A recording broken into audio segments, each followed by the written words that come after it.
বাংলাদেশের মানুষ স্বাধীনতার পর থেকে বিভিন্নভাবে নিপীড়িত হয়ে আসছে। বিশেষ করে বিগত 15.5 বছর যাবৎ জাতির ঘাড়ে চেপে বসেছিল আওয়ামী ফ্যাসিবাদ। দেশপ্রেমিক রাজনৈতিক দল সময়ের দীর্ঘদিনের সংগ্রাম ও ত্যাগ প্রতিজ্ঞা এবং 5ই আগস্ট, জুলাই আগস্ট, 5ই আগস্ট স্বাধীনতার গণঅভ্যুত্থানের মধ্য দিয়ে অবশেষে দেশবাসী মুক্তি লাভ করে। কিন্তু এই অবশক্তিও তাদের দোসররা এখনো দেশের স্বাধীনতা সার্বভৌমত্বের বিরুদ্ধে চক্রান্ত ষড়যন্ত্রে লিপ্ত রয়েছে। এই অবস্থায় দলীয় স্বার্থের ঊর্ধ্বে উঠে রাজনৈতিক দলগুলোর মধ্যে ফ্যাসিবাদের বিরুদ্ধে ন্যূনতম জাতীয় ঐক্য প্রতিষ্ঠিত করতে না পারলে গণঅভ্যুত্থানের সুফল স্থায়ী হবে না। দেশ আবারও গভীর খালের কিনারায় পৌঁছবে, যেখান থেকে উত্তরণ সসম্ভ হয়ে দাঁড়াবে। আমাদের ভুলে গেলে চলবে না, সরকার ও তাদের বিদেশি প্রবল ইন্ধনে বিগত মাসগুলোতে দেশের সাম্প্রদায়িক উস্কানি,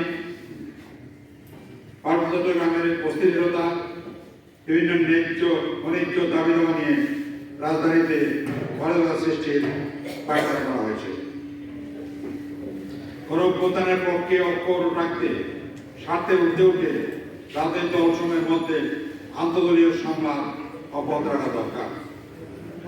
প্রকাশ্য বিভেদ ও কারা চলাচল বন্ধ করে দেশের স্বাধীনতা সার্বভৌমত্বের পক্ষে এবং ফ্যাসিবাদের বিরুদ্ধে জাতীয় ঐক্য সংগত করা সময়ের অপরিহার্য দাবি।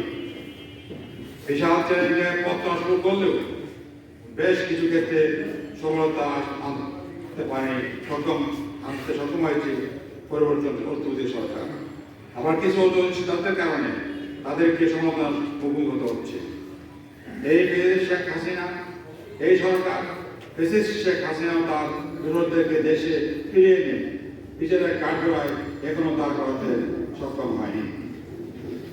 হত্যা দায়ে গ্রেপ্তারকৃত আসামিদের বিরুদ্ধে এখন পর্যন্ত কোনো চার্জশিট জমাইতে পারেনি। 5ই মে গণহত্যা সহ হাসিনা আমলে সংগঠিত সকল গুম হত্যাকাণ্ডের আসামিদের বিরুদ্ধে এখনো সুস্পষ্ট সাক্ষী প্রমাণ উপস্থাপন করতে পারেনি প্রসিকিউশন। বিগত 15.5 বছরে আলেম ওলামা রাজনৈতিক দলের নেতা কর্মীদের বিরুদ্ধে দায়েরকৃত সকল মিথ্যা মামলা এখনো প্রত্যাহার করা হয়নি।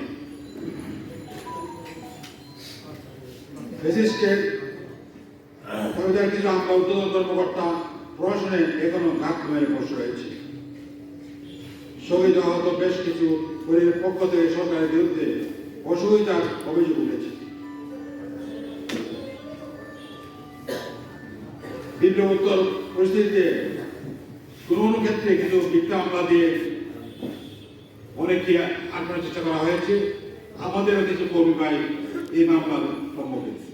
মানিয়াচং, কচুয়া এবং কুমিল্লা শহরে আমাদের জাতীয় নেতাদেরকে মিথ্যা মামলা, খুনের মামলা দিয়ে আটক করা হয়েছে। আমরা তার তীব্র নিন্দা করছি, অবিলম্বে তাকে জানাচ্ছি। শহীদ আহত বেশ কিছু পরিবারের পক্ষ থেকে সরকারের বিরুদ্ধে অসুবিধার অভিযোগ উঠেছে। প্রায় 100 পণ্যের উপর অতিরিক্ত কর ও ভ্যাট আরোপের প্রজ্ঞাপন জারি করে জনগণের ক্ষোভের জন্ম দিয়েছে। এখনো প্রথাগত কোনো অর্থ ফিরে আনতে পারেনি।